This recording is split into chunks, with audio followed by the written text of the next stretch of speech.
Hello YouTube, just giving you guys a tour of my reloading process here. I'm new to reloading, so came across a Dillon machine, started doing it, still learning, trying to reload 223 right now. So what we're working with here is a Dillon XL 750, actually a pair of 750s, two of them.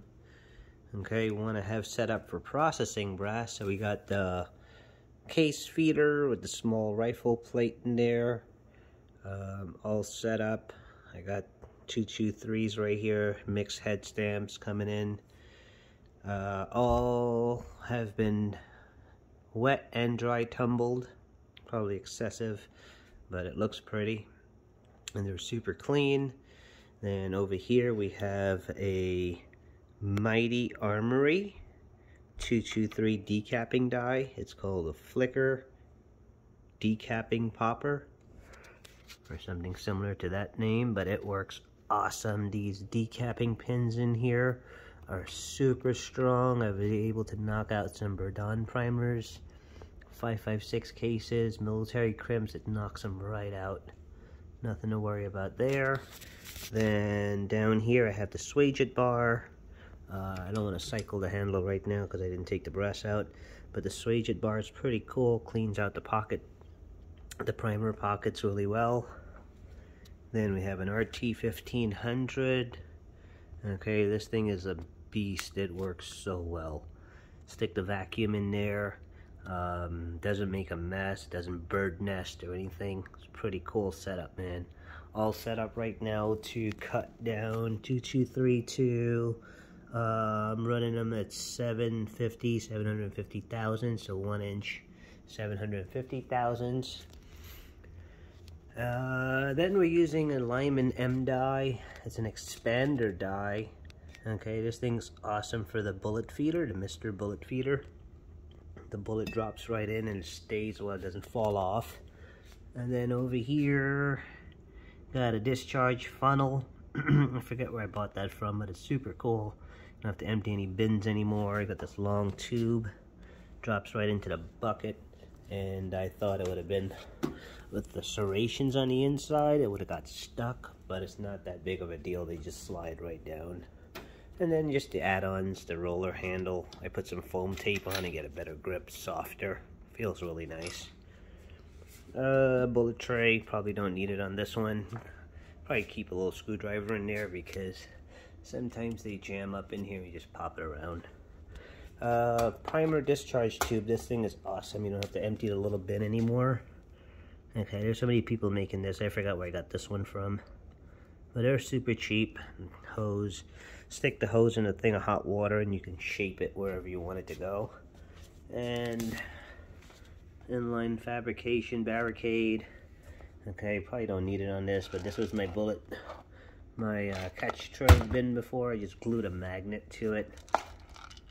Not the best glue job, but it works. And I was able to catch all my primers. They don't go falling in my waste bin. Probably gonna melt those brass down, make a cool face mask. Swager, this is what I was doing before, one piece at a time, and I've got a lot of brass to process, so one piece at a time was just taking too long. The SWAGE bar works better, so we're gonna see how the primers seat after using that. Probably still clean them up real quick on the Lyman. Got a Lyman case prep over here. It works. You know, wish someone would make like something like this, something that would spin and clean it out and stick it on there. That would be a cool design. Wish I knew how to do it. I would make it myself. But that's just a processing machine. Figured I'd buy both of them. As if I ever wanted to do 9s on one machine and 223s on the other, I can, buddy or something, help me.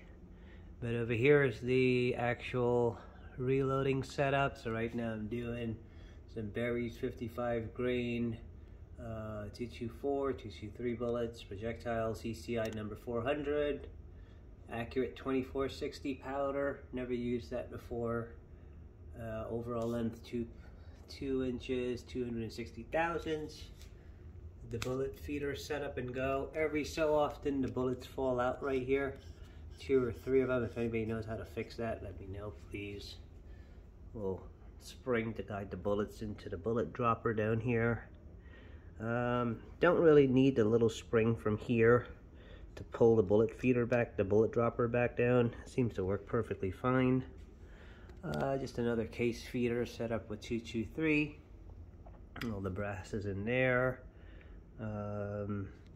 Since I'm sizing on the processing machine, number 1's open. Bullet dropper, ARMORY. Quick disconnect powder funnel. Thing comes in super handy if you want to switch powder funnels out. But I've got a ton of them now, so I don't really need it. Typical primer dropper tube, Dillon XL750. This is the Mr. Bullet Feeder bullet dropper, and we're just running the Dillon seat and crimp dies, ARMORY head plate or heads. I don't know what you call these. I'm gonna call them head plates. They come with a little tiny washer right here, but I noticed that the washer sits on top of the plate, the heads, and I'm thinking if you're trying to pull it upward and the washer's there, it's pushing it downward. So I didn't really see that, and I don't think it's gonna damage the machine without using a washer. I hope not. Lifetime warranty, but you never know, right? These ARMORY floating nuts are awesome because you can just set it and you'll get your measurements back or your settings back. Always double check them though. They work nice. Another discharge funnel going straight down. I was decapping on this one, so that's why I got this primer tube here. Okay, I just had my magazine holder thing here. I just screwed it into the toolbox and that catches my primers if I use it again. But nothing crazy. Well, if anybody can share any tips, tricks, or advice, I'm willing to learn. So please help me out, and I'll keep you guys posted on what I got. Waiting to get the Dillon primer filler. I forget the model number, but it's super cool, that thing. But I usually just load up all 9 tubes and go to town when I'm reloading. And this is where we're at right now on this batch. I think this is about 150 rounds maybe. I could be under 100. I did shoot some, but I definitely want to get a round counter. I think it mounts over here, but they're all out of stock. So if anybody knows a way to, or another company making round counters, please let me know. Alright, let me know your thoughts in the comments, and if any advice, like I said, willing to hear it. Thank you.